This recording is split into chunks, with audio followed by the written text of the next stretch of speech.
அனைவருக்கும் வணக்கம். நாமக்கல் வேளாண் அறிவியல் நிலையத்தில் ஒருங்கிணைந்த கறவை மாடு வளர்ப்பு குறித்து இலவச பயிற்சி முகாம் இன்று நடைபெற்றது. அதில் நாங்கள் எல்லாருமே கலந்துக்கிட்டோம். இன்றைக்கி எங்களுக்கு சைலேஜ் மேக்கிங், அதாவது ஊறுகாய் புல் எப்படி தயாரிக்கிறது அப்படின்றத எங்களுக்கு இன்றைக்கி டெமோ காமிச்சாங்க. அதை தான் நம்ம இந்த வீடியோவில் பார்க்க போகிறோம். இந்த வீடியோவை ஸ்கிப் பண்ணாமல் பாருங்கள். சைலேஜ் அப்படின்னா ஊறுகாய் புல். அதாவது இப்போ நம்ம வீட்டில் எப்படி ஊறுகாயை சேமித்து வைக்கிறோமோ அதே மாதிரி கால்நடையோட தீவனத்தை ஊறுகாய் புல்லாக நம்ம சேமித்து வைக்கிறோம் அப்படின்னா பற்றாக்குறையான நேரத்தில் அது நமக்கு ரொம்பவே ஹெல்ப்ஃபுல்லாக இருக்கும். இது பெரிய லெவலில் இல்லாமல் சிறு பண்ணையாளர்களாக இருக்கிறவங்க அவங்க வீட்டிலே எப்படி ரொம்ப சிம்பிளாக அண்டு குறைந்த செலவில் எப்படி பண்ணுறதுன்றதை நம்ம எளிதான முறையில் பார்க்கலாம். முதல்ல நம்ம சைலேஜ் மேக்கிங்க்கு பார்க்கக்கூடிய விஷயம் என்னென்னா, இந்த சோளத்தட்டு பால் பிடிக்கிற தருணத்தில் இருக்கணும். அப்போ தான் அதோடைய ஸ்டெம் ரொம்ப ஸ்ட்ராங்காக இருக்கும்.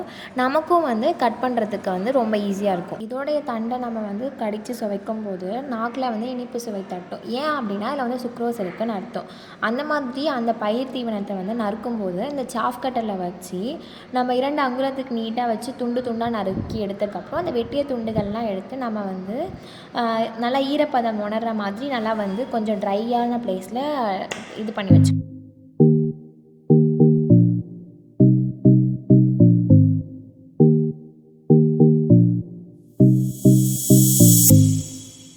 இப்போ நாங்கள் ஒரு 100 கிலோ கிட்ட அந்த தீவன பயிரை நாங்கள் கட் பண்ணி எடுத்துக்கிட்டோம்.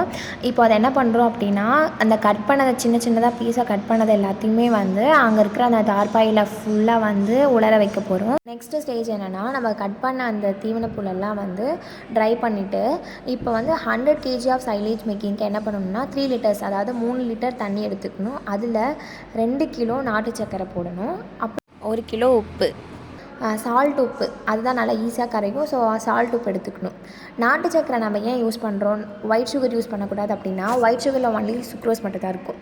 நாட்டு சக்கரைன்னு பார்க்கும்போது எல்லா மினரல் கண்டென்ட்டும் இருக்கிறதுனால ஒயிட் சுகருக்கு பதிலாக நீங்கள் நாட்டு சக்கரை தான் பெஸ்ட் இதுக்கு.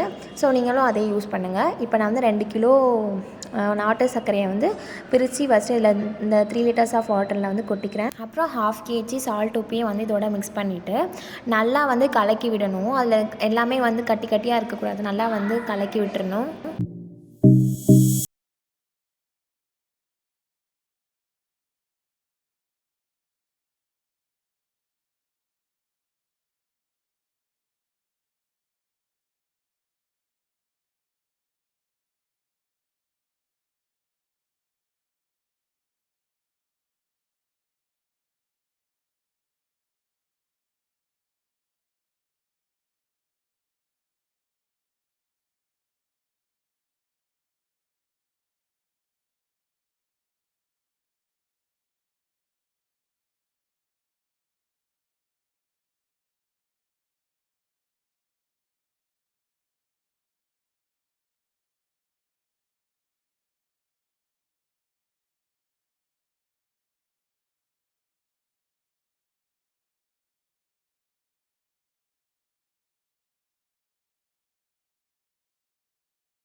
லேயர் கீழே போகிற மாதிரி டேர்ன் அரவுண்ட் பண்ணணும். அடுத்த லேயர் மேலே வர மாதிரி நம்ம டேர்ன் பண்ணிக்கிட்டோன்னா அடுத்த லேயருக்கு நம்ம ஈவனாக ஸ்ப்ரெட் பண்ணக்கப்புறம் அடுத்த லேயருக்கும் தெளிச்சிடலாம். அப்போ தான் எல்லா புல்லுலேயுமே இந்த சொல்யூஷன் போயிட்டு நல்லா கலந்து மிக்ஸ் ஆகும்.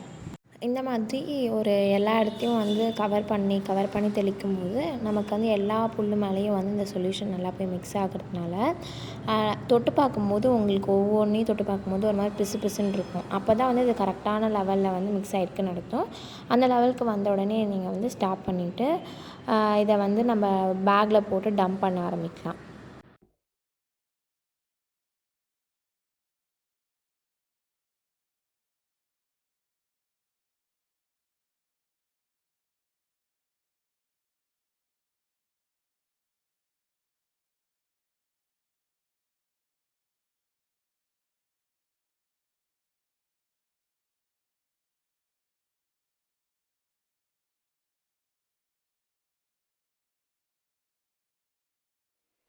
அடுத்து நம்ம கரெக்டாக ப்ரிப்பேர் பண்ணி வச்ச தீவன புல் எல்லாத்தையுமே வந்து ஒரு 100 to 150 கேஜி சைஸில் இந்த பேக் கிடைக்கும். இந்த பேக்கில் வந்து கொட்டி அதை வந்து ஏர் எந்த இடத்துலையுமே அக்குமுலேட் ஆகாமல் ஒரு ஆள் வந்து உள்ளார இறங்கி நல்லா வந்து சைட்லலாம் வந்து நல்லா மிதிச்சு விடணும்.